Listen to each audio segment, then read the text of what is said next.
So first pass was 680 at 99.07 miles an hour. Yeah. We're going to take a couple degrees of timing out to see if that'll get us on down a little bit.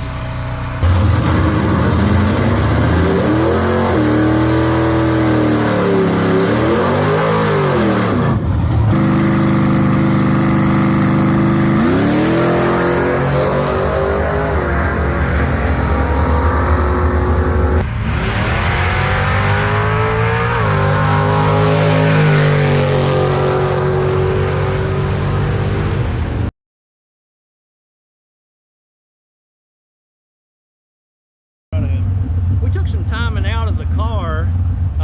Actually, they took about 6 degrees out. We lost 5 miles an hour in 3.5 tenths.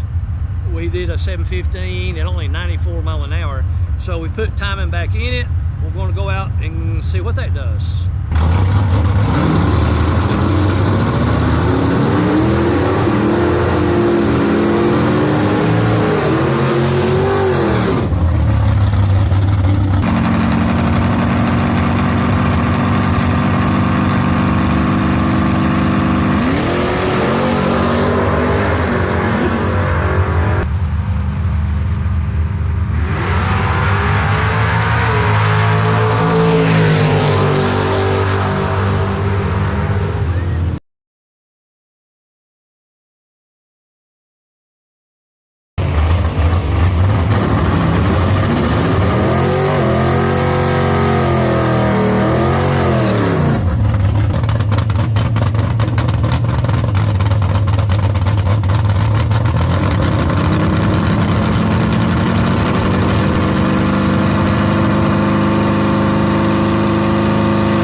Second bulb on to when you get yours on, and Danny didn't meet that time.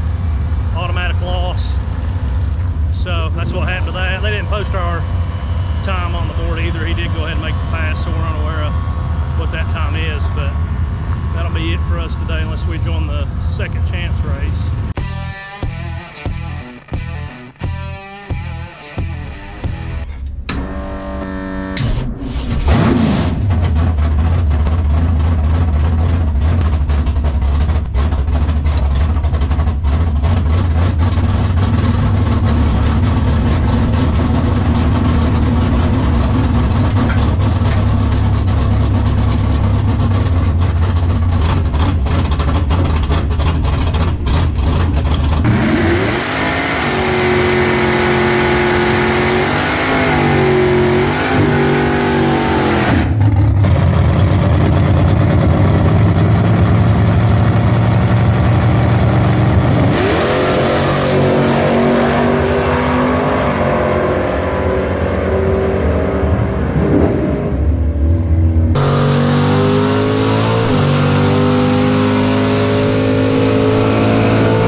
So just made my first run in the GTO, first pass. They had a second chance race here, so we entered it, and I made the first pass, cut a 004 on the lot, and ended up running, what did we run? 677 at 99.3, I believe. So that's a pretty good first run, first time driving the car, so we're happy. 143, 60 foot. Yeah, it was moving. So yeah. That's good. Tell them what it felt like.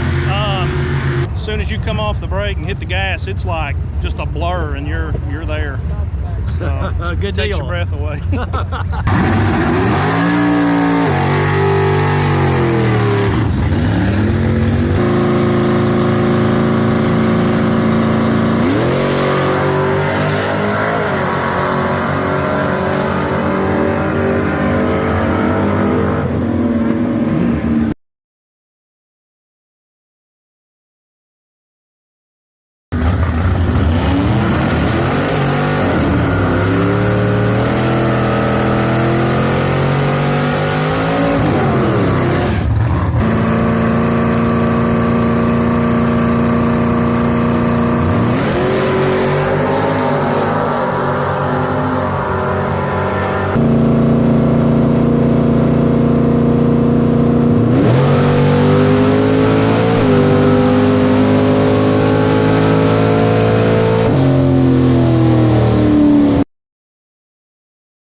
I just want to say that, you know, Andrew done an absolute super job driving the car.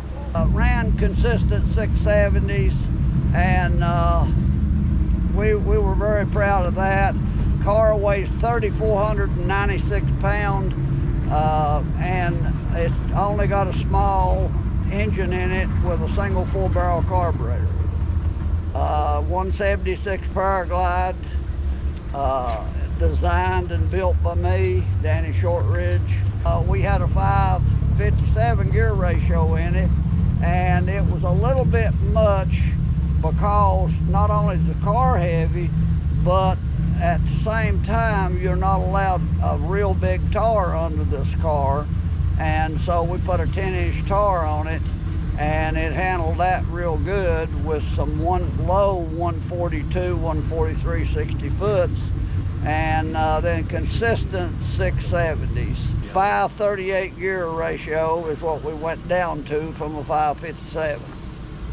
The rear shocks, we changed them from 80 degrees to 90 degrees and reduced the load on the shock, which made the shock softer, and was able to see the response. The engine has absolutely run flawless, over 30 passes on the engine, and it has not shown us any signs of any wear from anything to do with bearings, aluminum cylinder heads that are ported. They're ported at Shortridge Engine. All work was done there. It's been dynoed. The valve setting, I tried it from 18 and 20 to 20 and 22, from 22 and 24, and then I decided to do an old trick back in the 60s and 70s. We used to open the valve lash up enough to change the camshaft 4 to 6 degrees of timing. So I opened them up to 30 and 32. It loved the timing. We backed the timing down to 28 degrees. Then we had to up it back up to 38 degrees before we ended up. So it's right now, it's got 38 degrees timing. It's got 85s in the primary and 95s in the secondary. We run E85, and motor runs 150 degrees all day long, and it has over 30 passes on it right now, and about all the passes were 7,000 or above. So never drove a car like that before, and you got to be ready when you push the gas, because it goes. You built a good car for sure, and Randy, good job, great work on you too. It's definitely a good running car. Well, it's a super strong engine that even surprised me of how strong it is. And he had a 674 run. And he ran a 675 on a 675. I told Andrew, I said, dial the car to us. Even though you want a 674, dial it up one, because I know what's going to happen. He dialed it up to a 75, on a 75, on a 75 with a 01 light. I'm real proud of the driver. Yeah, I'm a 3-time world champion and a 2-time Daytona 500 winner as far as building the engines. And I'm proud to say that this boy here has really done a super job tonight to make us all look good. Well, I appreciate that. Yeah, Thank you. That's the truth.